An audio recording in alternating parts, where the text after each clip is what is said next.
شروع اللہ کے نام سے جو سب پر مہربان ہے۔ رسول اللہ صلی اللہ علیہ وسلم نے فرمایا، جس نے بیری کا درخت کاٹا، اللہ اس کے سر کو جہنم میں الٹا لٹکا دے گا۔ حضرت بریدہ رضی اللہ عنہ کہتے ہیں کہ میں نے رسول اللہ صلی اللہ علیہ وآلہ وسلم سے سنا، آپ فرماتے تھے، انسان کے اندر 360 جوڑ ہیں، تو اس پر واجب ہے کہ اپنے ہر جوڑ کے بدلے صدقہ دیا کرے۔ صحابہ نے کہا، اے اللہ کے نبی، کون اس کی ہمت رکھتا ہے؟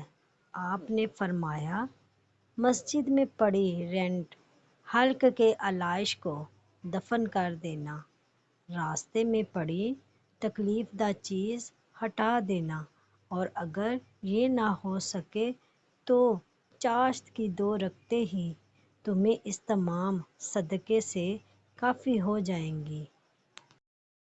اللہ تعالی ہمیں حدیث مبارکہ پر عمل کرنے اور اپنی زندگیوں کو سنوارنے کی توفیق عطا فرمائے، آمین۔